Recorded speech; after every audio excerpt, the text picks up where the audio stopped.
Lord, we Lord, we thank you that you have gathered us this afternoon.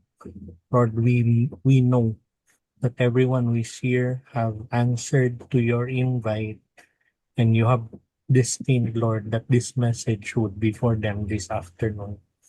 Lord, we come before you in humility, submitting ourselves to your teaching, submitting ourselves, Lord, to listen to your word this afternoon.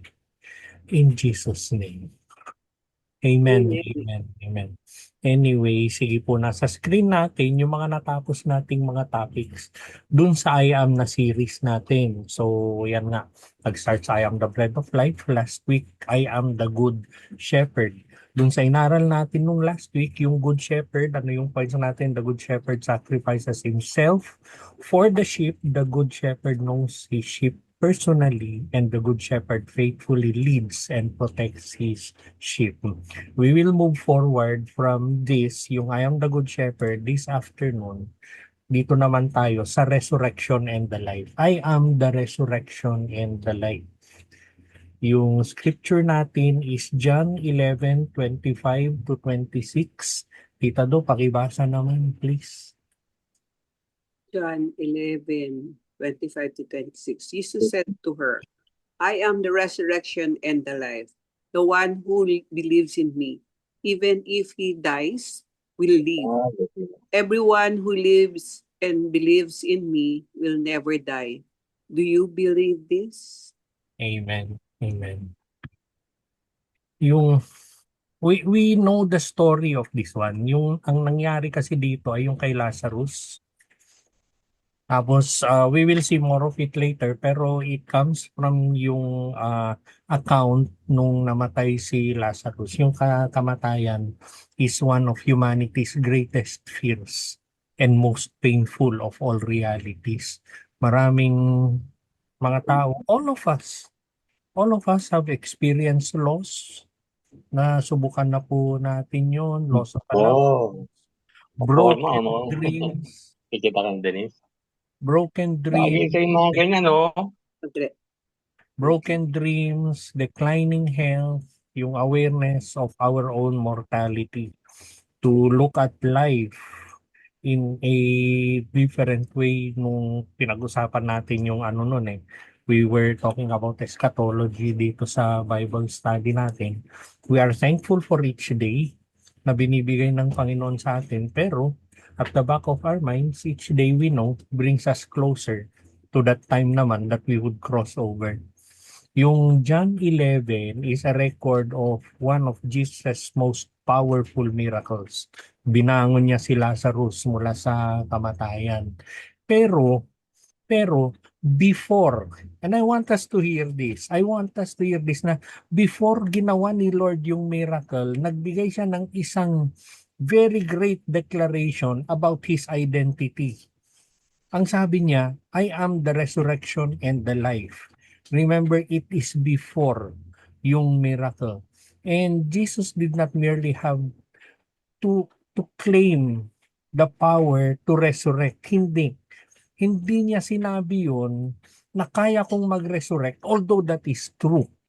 Pero ano yung sinabi niya? I am resurrection. I myself am the resurrection. So, he did not simply offer life. Sabi niya, he is the life. It is a lot different kung sasabihin niya lang na kaya kong gawin yan, kaya kong magbigay ng buhay, pero ang dineclare ni Jesus, hindi ko lang kaya, pero I am the resurrection. Anong ibig sabihin nun? You will never get it from elsewhere except myself. And yung statement na yun, the statement that we see on the screen, ay isang revelation na totoong Panginoon si Jesus, pero Panginoon siya even over death itself, and He is the source of eternal life for everyone who believes in Him. Si Lazarus, kasama ng mga kapatid niya, ay malalapit sila kay Jesus. For some reason, malapit sila sa kanya. The same chapter in verse 5, yun yung sinasabi. Pero nung nagkasakit si Lazarus, nagpasabi yung mga kapatid niya, di ba? We know that story. Jesus was in another place, And then, nagpasabi si Martha and Mary, nagpadala sila ng tao kay Jesus to tell him na may sakit si Lazarus and critical at that yung kalagayan niya. Verse 6 says that when he heard that he was sick, he stayed 2 more days in the place where he was. Parang walang urgency, ano? Think of yung kalagayan na yon, nagpadala sila ng messenger siguro. Tapos sinabi kay Jesus, yung kaibigan mo si Lazarus namamatay na. Narinig ni Jesus and he stayed 2 more days. Parang ano, no? Parang very strange yung reaction ni Jesus. And by the time na dumating si Jesus sa Bethany, patay na si Lazarus, 4 na araw na. Ay na pala. Sinabihan siya before, may sakit, namamatay. Nung pumunta si Jesus, namatay na. Sinalubong siya ni Martha. Anong sabi ni Martha sa kanya? Lord, if you had been here, Lord, kung nandito ka lang, my brother would not have died. Lord, nagpasabi ako, kung dumating ka sana, hindi sana nangyari ito. Naniniwala si Martha kay Jesus that he could have prevented death. Kung nandito ka, hindi sana namatay si kapatid ko. Jesus wanted to show her that he had authority over death itself. Bakit hindi pumunta si Jesus? Jesus took the opportunity to show Martha, yung mga kapatid ni Lazarus, na kaya ko yan. You have seen me heal people, yes. But today I will show you that even over death, I have authority. Yung mga Jew during this time, yung time nila Jesus, nila Martha, nila Mary, naniniwala sila sa future resurrection. Kaya nga sumagot si Martha na I know that he will rise again in the resurrection at the last day.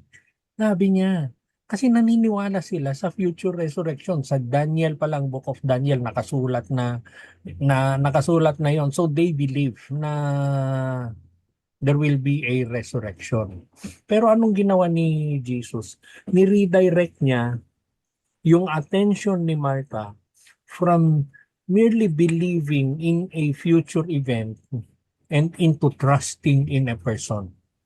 Hindi it is not wrong na you will trust in that future event. Pero ang sinasabi ni Jesus, nandito ako sa harap mo. Ako yung resurrection. I am the life. And very often, para sa atin, when we go through challenges, we go through circumstances, minsan ang nasa isip kasi natin, something in the future, when in fact, nasa harap natin, kasama natin si Jesus. Essentially, ang sinasabi ni Jesus kay Martha, resurrection is not merely something that happens someday. Hindi. Resurrection stands before you right now. And Jesus is telling us this afternoon that resurrection is not merely something that will happen someday. Resurrection stands before you right now. Healing is not something that will happen someday. Healing is standing before you right now. Yung hope of believers is not primarily an event. Ang nangyari kasi dito, si Martha, meron siyang faith in an event in the future. Pero very subtle ang ginagawa ni Jesus. Yes, there is an event. Yes, you can put your faith in that. But you have to put your faith in me. Kaya I am the resurrection and the life. Ibigay mo sa akin yung pananampalataya mo. Totoo na yon, mangyayari na yon. Pero at this very moment, put your faith in me. Maalala nyo yung Bible study natin ng Syrophoenician woman. Yung sagot ni Jesus, very strange sa kanya. Bakit ko ibibigay sa mga aso yung nararapat para sa mga anak? Sana sumagot yung babae, Lord, ang yabang mo. Yung anak ko kawawa tapos sagutin mo ako ng ganyan, hindi. Pero si Jesus, tinuturuan niya yung Syrophoenician woman na yung pangangailangan mo, kaya ko yan. Pero what I want is you come to me with your faith. Mangibabaw ang pananampalataya sa pangangailangan. Bakit? Kasi the same Bible tells us na my Father knows your need even before you ask. So, kung alam na niya yung pangangailangan, hindi ka pa humihingi, ano ngayon? Ano ngayon? The reason that we pray, it is an expression of faith in God. Ganon din yung kay Martha. You know the event. You know the theology. Pero, do you know me?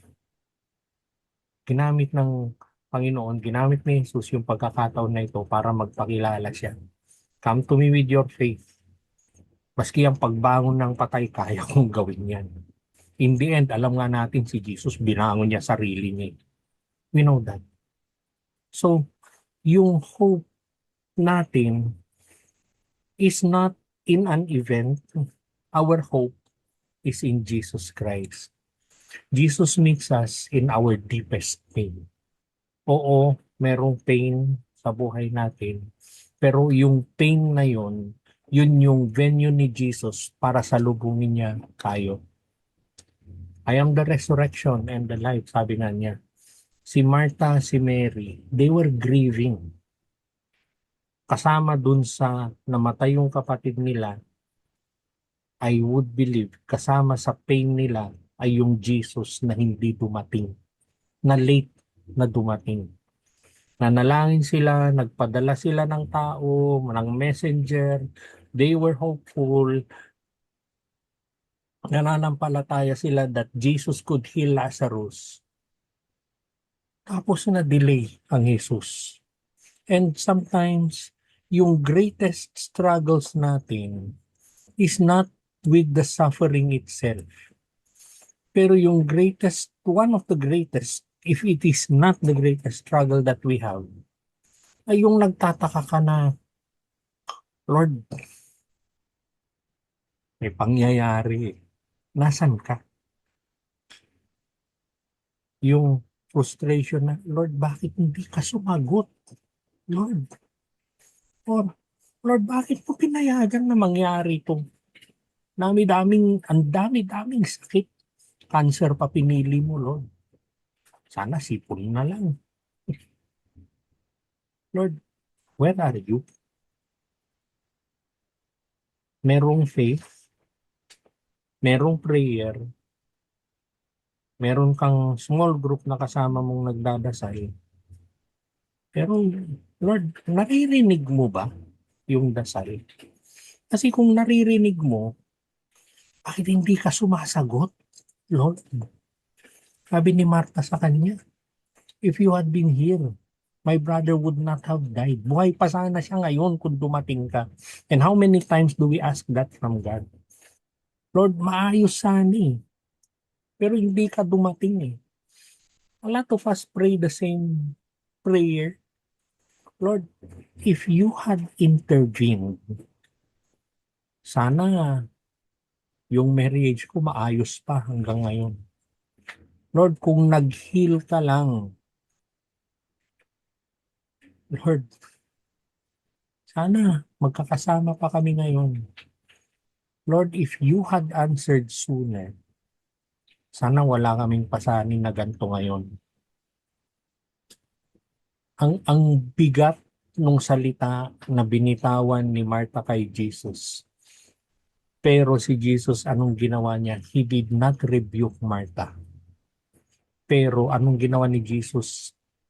Sinalubong niya si Martha dun sa point of grief niya. And we can always go to the Lord with all the pain and with all the grief, with all the anger and the confusion, at dun tayo sasalubungin ng Panginoon. Ang kinaganda kay Martha and something that we have to learn, maski ganun yung kalagayan niya, hindi niya sinarahan si Jesus. Sinalubong niya si Jesus, sinabi pa rin niya yon, pero hindi niya sinarahan. Sana sinabi na lang niya, umalis ka na dito, wala ka namang magagawa eh. Nagpatawag ako sa iyo, hindi ka naman dumating. Ano pa? Sana gumanon siya. Pero hindi. Hindi niya ni-review. Sinalubong niya si Martha dun sa point of grief niya. And then what did Jesus do? And then what will Jesus do to us? Ni-reveal niya yung kanyang sarili. Hindi niya ni-reveal yung sarili niya, and we have to get a grip of this. Dinala niya yung grief, yung pain niya kay Jesus, and then sinalubong siya ni Jesus, pero hindi niya ni-reveal yung sarili niya as a problem solver. Hindi niya ni-reveal yung sarili niya as a miracle worker, but he revealed himself as the resurrection and the life. I know your need. Alam ko yung need mo. Pero, come to me in faith. And the fact na si Martha, dinala niya yung grief niya kay Jesus, it is an expression of faith already, pero nangibabaw ulit yung pangangailangan. So ang ginagawa ni Jesus dito, iniibabaw niya yung faith. Dalhin mo sa akin yung pananampalataya mo, maski patay pa yan, I am the resurrection and the life. Hindi malayo si Jesus dun sa mga pain na pinagdadaanan natin. He enters into it. Exactly yung ginawa niya kay Martha. Hindi lang niya tinabihan, hindi niya lang kinomfort si Martha. He entered into that pain. He became one with them. Kaya nga siya umiyak eh. And the Savior who raised Lazarus is also the Savior who wept beside the tomb. Kasi pinasok niya yung pain. And ano man yung pain, yung doubt na meron tayo, papasukin ni Lord yon. At naiintindihan niya ang bawat luha natin because He Himself, umiyak siya. And siguro tayo, we have been carrying questions na hindi man natin na i-voice out na, Lord, nasan ka? Lord, sumagot ka naman, Lord. Lord, ba't mo pinayagan na mangyari ko? Di naman kita maintindihan, Lord. Eh. Ang kinaganda ng passage na ito is that Jesus is not offended by our pain, by our tears, or our honest struggles. Si Martha, dinala niya yung disappointment niya kay Jesus. Si Mary, dinala niya yung sorrow niya kay Jesus. Ang dali-dali sanang ginawa ni Jesus. Di ba, ba't kayo na-disappoint? Diyos ako, hello.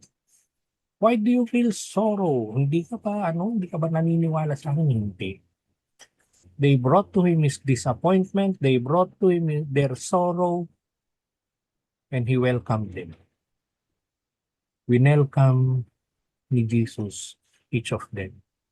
And today, wag po nating payagan na yung pain natin will push us away from Jesus. Take it from Martha and Mary. They were in pain, they were in grief, lumapit pa rin sila kay Jesus. Yung pain natin, yun yung let it draw us closer to Jesus. We can bring to Him our grief, yung ating confusion, disappointment, yung mga unanswered questions natin. The Savior who stood beside Martha and Mary is the same Savior who stands beside each of us today. Hindi siya malayo. He is not distant. Meaning, we do not have to suffer alone. Hindi ka nag-iisa. And we can bring our heart to Jesus. Bakit? Because He already knows, He cares, and He is already near sa atin. Next na point natin, Jesus offers hope that death cannot destroy. Tanda po ito. He offers hope that death cannot destroy. Pakibasa naman yung short na verse natin. Please, somebody. Ako po, Pastor. Thank you, Rocky. Jesus Kawin? offers hope that death cannot destroy. The one who believes in me, even if he dies, will live. John 11:25. Thank you, Rocky. Ang bagsik nung statement ni Jesus. And try to imagine yung situation nung sinabi niya yan. Kausap niya, dalawang magkapatid na namatayan, and then comes Jesus who declares, I am the resurrection and the life, and then the one who believes in me, may kondisyon. Even if he dies, will live. Kausap niya, yung mga naghihinagpis na magkapatid. Death feels so final. Yung supposed na conversations na meron pa sana, hindi na mangyayari. Death will leave empty chairs at family gatherings. Death will create pain that words cannot fully describe. Pero, ang sinasabi ni Jesus dito, death does not have the final word. Those who belong to Jesus, goodbye is not forever. Yung resurrection means, sorrow is real, pero temporary lang yan. Grief is painful, but not hopeless. Death is an enemy, but it is a defeated enemy. Yung Christian hope is not pretending that loss does not hurt. Of course, masakit. Si Jesus umiyak nga eh. But the Christian hope is knowing that because Jesus walked out of his own tomb, all who trust in him will one day walk out of theirs. Dahil buhay si Jesus, there will be reunions, there will be restoration, there will be a day when every tear is wiped out. Minsan, niisip natin, yung greatest need natin is for our circumstances to change. Lord, sana nga mangyari. Sino naman hindi magdadasal ng ganon? We want our circumstances to change. Why not? We can pray for that. Pero ang greatest need natin is Jesus Himself. I am the resurrection and the life. Ako lang ang kailangan niyo. Bakit? Because if we have Him, even death cannot take away what matters most. Maraming mga bagay dito sa mundo ang nawawala sa atin. Health, security, relationships, dreams, possessions, even life itself. We might lose it. We may lose it. Pero if we belong to Jesus, there is one thing that can never be taken away from us. Yung hope natin sa Kanya. Bakit? Because Jesus conquered the grave. Believers do not grieve without hope. Nasa Thessalonians yun. We still cry, we still mourn, we still feel pain of loss. Pero beneath our tears is the unshakable confidence na yung death is not the end of the story. Hindi po. Kaya lagi kong sinasabi, yung death na yan ay transition. Those who live will not even lose consciousness. And anuman yung reason ng doubt natin ngayon, anuman yung nagpapabigat sa atin ngayon, one thing we can do is hope in Jesus and hold tightly sa Kanya. Kung fear of the future has been overwhelming us, we have to remember na yung future is not determined by our circumstances. It is secured by Jesus Christ. It is worth for us to fix our eyes on Jesus. Kasi He is the one who defeated death. Siya yung nagwagi over death, and He will faithfully carry us until the day that we see Him face to face again. We can hold on to Jesus because the one who conquered death secures our future. Pero yung resurrection hope ay hindi lang someday. Sabi nga natin, yes, we can have hope on what will happen in the future. Pero ang hope natin is not an event but in a person.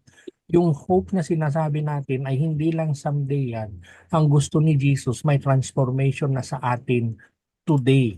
Kaya nga Jesus invites us to trust Him with our whole lives. Jesus invites us to trust Him with our whole lives. Pakibasa yung ano bago natin i-explain, yung 11:26, John 11:26, please.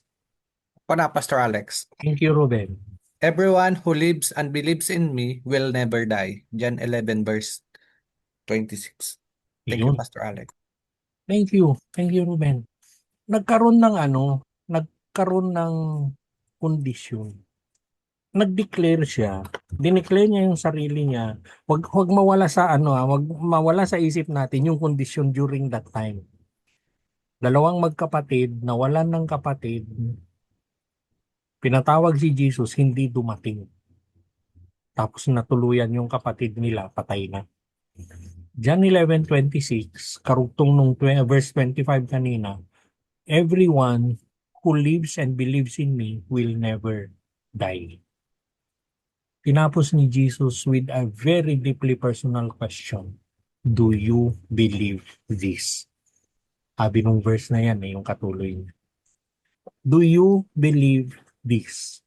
Hindi niya tinanong na, do you understand everything? Sometimes we want to understand everything. Minsan, we want to understand suffering. Bakit nangyayari yan? Pero hindi tinanong ni Jesus na kaya mo bang i-explain yung mystery of suffering? Minsan, ang dami nating tanong, which might not be wrong. Ang dami nating tanong, pero hindi tinatanong ni Jesus na, do you have all the questions answered? Simpleng tanong, do you believe this? Ang pananampalataya is not having all the answers. Pero faith is entrusting ourselves to the one who has all the answers. Ipagkatiwala mo na lang. Kasi kung alam mo, kung sasabihin lahat, kung sasagutin lahat yung tanong, hindi rin naman natin kayang i-explain sa sarili natin, hindi natin kayang i-digest all of the answers. Some of us, we trust Jesus with eternity. Why not? It's not wrong. Pero many struggle to trust Him today. We trust Jesus for heaven, pero hindi dun sa mga fears natin, hindi sa finances, sa children, sa disappointments, dun sa unanswered prayer. Pero the same Jesus who conquered death is inviting us to Him, to trust Him with every part of our lives. Hindi niya sinasabi na kailangan natin intindihin lahat. Pero, ang hinihingi niya, remember, at the height of their grief, ang statement ni Jesus, I am the resurrection and the life. At the height of our grief, nagpapakilala si Jesus, and it is for us to know Him, to rest in Him, to love Him, to follow Him. Bakit? Kasi, resurrection life begins before heaven. It begins dun sa pag-surrender natin kay Jesus. Yung tanong ni Jesus kay Martha ay tanong niya rin sa atin ngayon. Do you believe this? I am the resurrection, I am the life. He who believes in me, even if he dies, will live, sabi ni Jesus. Tapos bigla niyang pinasok, naniniwala ka ba doon? Hindi ito tanong na naghahanap ng agreement si Jesus. It is not a simple question na do you agree with these truths? Pero yung tanong kasi ni Jesus, nagtitiwala ka ba sa akin? Remember, huwag nating tanggalin sa isip natin yung kalagayan, yung setting na yon. Dalawang namatayan, nandun sila sa puntod, tapos sinasabi ni Jesus, magtitiwala ka ba sa akin? At the most impossible moments of our lives, nagdi-declare si Jesus that I am the resurrection, I am the life. Tapos sinabi niya, everyone who believes in me will never die, and then do you believe in this? And God is asking us the same question tonight. Ngayong hapon tinatanong niya, naniniwala ka ba dito? And maybe today, si Jesus ini-invite niya tayo to surrender an area sa buhay natin that we have held so tightly in our own hands. Siguro family, future, sickness, fears, regrets, dreams, baka meron tayong hindi pa binibitawan. And following Jesus does not mean that we will understand His ways. Hindi. Ang hirap intindihin. Ang hirap intindihin, yung sasabihan si Jesus na mamatay yung best friend mo, tapos hindi niya sinipot. We will never be able to understand the ways of Jesus Christ. Si Martha, hindi niya maintindihan yon. Pero hindi niya pina-explain si Jesus. And dun sa attitude niya yon, na-discover niya na pwede palang pagkatiwalaan si Jesus even when we do not understand. Hindi siya nagpa-explain. Hindi siya nagpa-explain. Pero magtiwala siya kay Jesus. Faith is not having all the answers. Faith is placing ourselves in the hands of the one who is faithful. So, today, we can always trust Him. The one who conquered death is worthy of our confidence. The one who gave His life para sa atin will never stop being faithful to us. So, ibig sabihin, pwede nating ipagkatiwala kay Jesus. Hindi lang siya as the giver of eternal life, but as the Lord of our life today. We can trust Him completely. Bakit? Kasi yung resurrection and life, He is faithful in every season. Yung resurrection hope natin is not only about someday. Jesus wants to transform how we live even today. I could just imagine kung paano na-transform yung buhay ni Lazarus, ni Martha, ni Mary after this event. I am the resurrection and the life, sabi nga natin. And mga pinag-usapan natin, Jesus meets us in our deepest pain. Jesus offers hope that death cannot destroy, and Jesus invites us to trust Him with our whole lives. Meron tayong isesend nido yung ating ang breakout room. Pero I want us to look at this. Tatlo kasi yung nandyan. Number one, is there an area of disappointment where I need to honestly bring my questions and pain to Jesus? Yung second, Jesus asked, do you believe in this? Tinanong ni Jesus. How would you answer this question with greater trust and surrender this week? Let it be an act. Tapos yung third, which part of our Bible study at the deepest impact? Ganito po yan. Yung unang tanong, huwag niyong sagutin. Yung unang tanong, gawin yung reflection nyo yan. Tonight, tomorrow, gawin nating reflection natin yan. Kasi, that can only be answered if you are prayerful. Is there an area of disappointment where I need to honestly bring my questions and pain to Jesus? You have to pray for that. At si Jesus sasagutin niya yan. Pero yung second, yun yung pag-uusapan sa breakout rooms ninyo. Sinabi ni Jesus, do you believe this? Nanggaling yan nung nag-declare siya na I am the resurrection and the life. Do you believe this?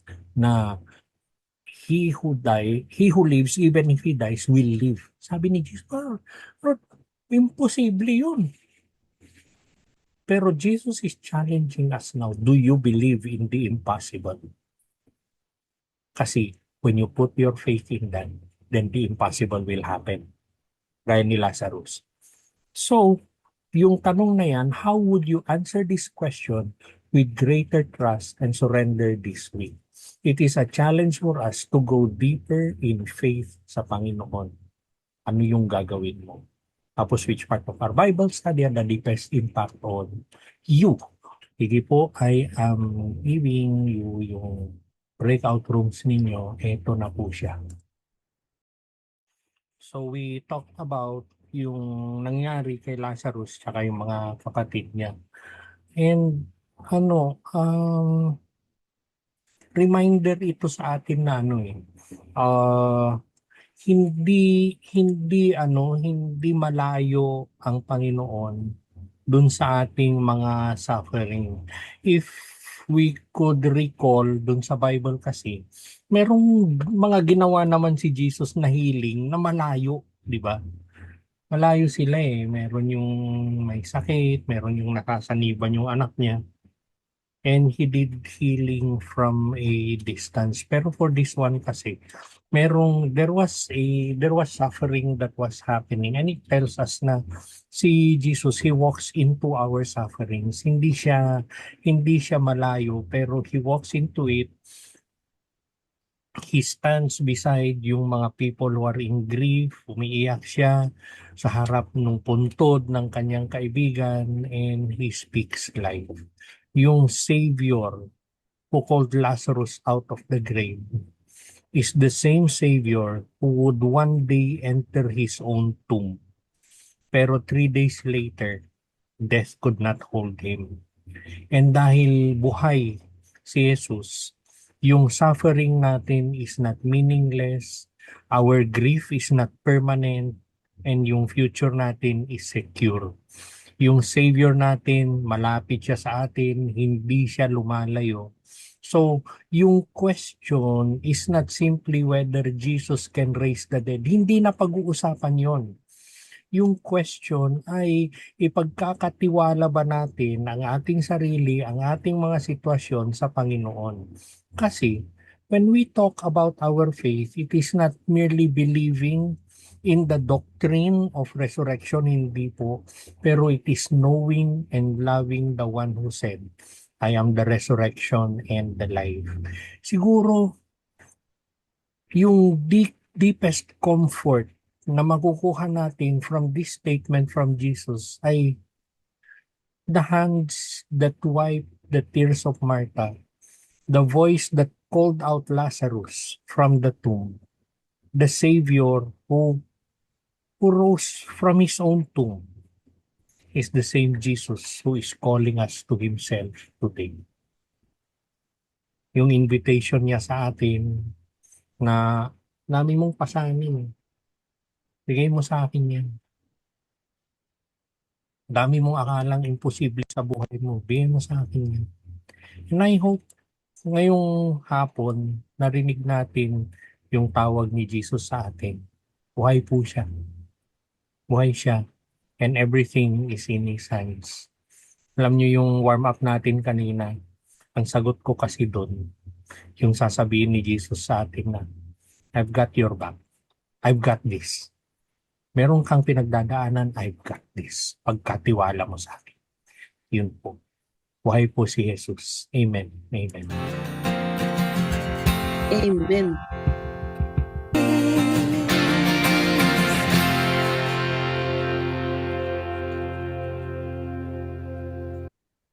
Lord, we thank you na, Lord, hindi naman po kayo malayo sa amin. That even in our times of pain, hindi po kayo malayo. And we thank you that every tear that we cry, every pain that we have, every burden that we carry, every fear that we hide, Lord, and every question that we struggle to understand, Lord, nandun po kayo. Thank you that you are the resurrection and the life. Lord, pag dumating man ang disappointment that causes doubt, Lord, would you help us to trust in you? When grief overwhelms us, Lord, would you draw near to us? When fear of the future grips our heart, Lord, remind us that you have already conquered death. Lord, would you teach us not merely to seek your gifts, but to seek you even more. Lord, help us to love you more than we love comfort. Help us to trust you more than we trust our own understanding. Lord, help us to follow you even when we cannot see what you are doing. And let our hope rest not in our circumstances which change so quickly, but in the unchanging truth that you are with us. And because you live, Lord, help us to live with courage, with joy, with faithfulness, with hope. We love you, Lord. because you loved us first. In Jesus' name, our resurrection and life, we pray. Amen. Amen. Amen. Thank you, Lord. Thank you, Lord. Thank you, Pastor. Thank you, Sister Do. Thank you, Thank you, everyone. Pastor. Thanks po. Sa Thank you, inyo everyone. lahat.